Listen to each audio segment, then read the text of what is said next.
جو اولیش کار حرام کاری کا دھندا کرتے ہیں وہ حرام خور، جو مولوی ان کے پاس چندہ لینے کے جاتے ہیں وہ بھی حرام خور،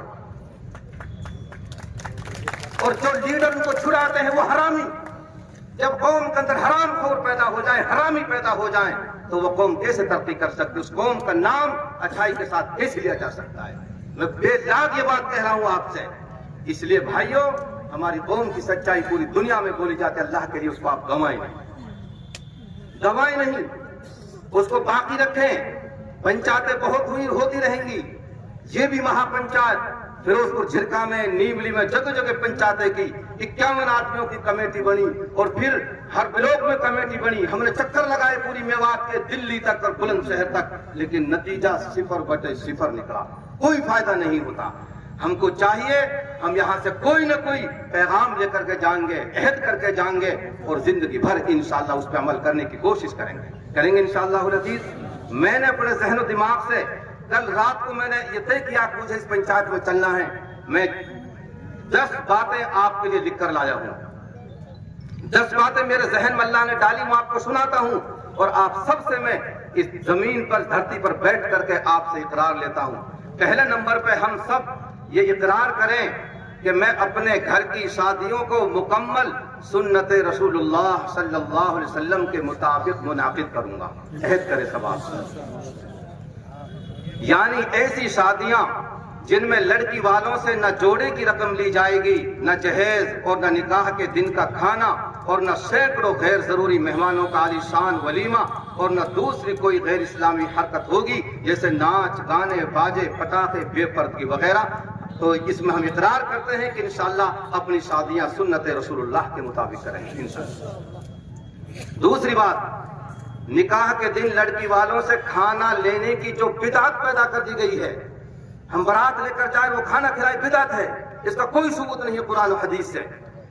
نکاح کے دن لڑکی والوں سے کھانا لینے کی جو بدعت پیدا کر دی گئی ہے، اس کے خاتمے کے لیے میں نکاح کے فوری بعد ولیمہ کھلانے کا اہتمام کروں گا۔ مانا چھوڑوں گا، میں لڑکے والا ہوں تو ولیمہ میں کر کے کھلاؤں گا، بیٹی والے پہ کوئی وزن نہیں، کوئی بارات کا کھانا کھلائے، ان کے لیے اہتمام کرے۔ نمبر 3، اگر اپنی بیٹی کے لیے لڑکا تلاش کروں گا تو لڑکے کے ذاتی مکان یا کمائی کو نہیں دیکھوں گا، بلکہ اس میں شرافت، دینداری اور خودداری تلاش کروں گا۔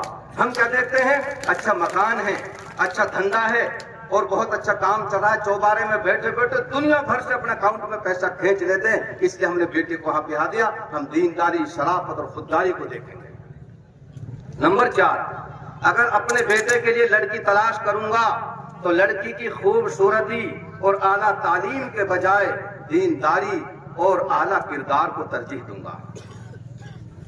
نمبر 5، اگر لڑکی یا لڑکے والے خوشی سے نکاح کے دن کھانا، جہیز اور دیگر غیر شرعی رسومات کے بغیر نکاح کرنے پر راضی نہ ہو تو میں ایسے رشتوں سے انکار کر دوں گا۔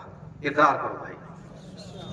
نمبر 6، غیر شرعی شادیوں کا اگر دعوت نامہ آئے تو میں اعلانیہ طور پر یہ کہہ کر دعوت قبول کرنے سے معذرت کر دوں گا کہ یہ شادی ہمارے نبی صلی اللہ علیہ وسلم کے طریقے کے خلاف ہے، لہذا میں شرکت نہیں کر سکتا۔ لیکن جب موقع آتا ہے کھانا پینے کا، ہم پھسل جاتے ہیں۔ ایک آدمی تھے بہت بڑے مالدار، ہر وقت ڈر رہتا تھا چوری نہ ہو جائے، ڈاکو نہ آ جائے، اس نے پہلوان رکھ لیا۔ ابھی پیچھے ہمارے ساتھی مولانا عثمان صاحب پہلوان بیٹھے ہیں، پہلوان رکھ لیا، تنخواہ طے ہو گئی، ساری شرائط منظور ہو گئی۔ مالک کہنے لگے بھائی پہلوان صاحب آپ یہ بتاؤ کہ کوئی آپ کی کنڈیشن، کوئی عیب؟ لکنا جی کوئی کنڈیشن، کوئی عیب نہیں، بلکہ ایک عیب ہے میرے اندر کہ کبھی کبھی، اب لفظ تو میواتی زبان کا ہے لیکن چونکہ مجمع بہت مہذب لوگوں کا ہے میں وہ لفظ نہیں کہوں گا، لیکن کبھی کبھی میں کچیا جاتا ہوں، اور منہ میں کوئی عیب نہیں ہے، کبھی کبھی میں کچیا جاتا ہوں۔ آخر اور کتنے دن میں اس کی بھی کوئی نہیں، کبھی 2 4 5 6 سال میں کچیا جاتا ہوں، باقی اور کوئی عیب نہیں ہے۔ مالک نے سوچا بھائی 2 4 سال 5 سال تو بہت دن میں ہوتی ہیں۔ نتیجہ یہ ہوا کہ اس کو اچھو کھلایا پلایا، تنخواہ دی، سب کچھ۔ ایک دن آیا چور ڈاکو آ گئے، ان کو جگایا، پہلوان پہلوان کھڑے ہو جاؤ، 5 سال ہو گئی، آج وقت آ گیا۔ کہنے لگے آج میرا دن کچیانے کا ہے۔ سمجھ بات بھائی؟ تو جب یہ موقع آتے ہیں کھانے پینے کے آپ بھی ہم بھی سب ہم کچیا جاتے ہیں. اللہ اس کچیانے سے ہماری حفاظت فرمائے. تو ہم کچیائیں گے نہیں, مضبوطی کے ساتھ انشاءاللہ ہم ڈٹے رہیں گے. اگلی بات نمبر 7, ایسے کسی شخص کی اتباع نہیں کروں گا جو ایسی شادیوں میں جانے کا جواز یہ پیش کرتا ہے کہ اگر کوئی خوشی سے کھلائے یا خوشی سے جہیز دے تو بھائی یہ تو جائز ہے. میں حضور صلی اللہ علیہ وسلم کے نکاح کے طریقے کو نمونہ عمل تسلیم کرتے ہوئے خوشی کے نام پر ہونے والی منافقت سے بچوں گا.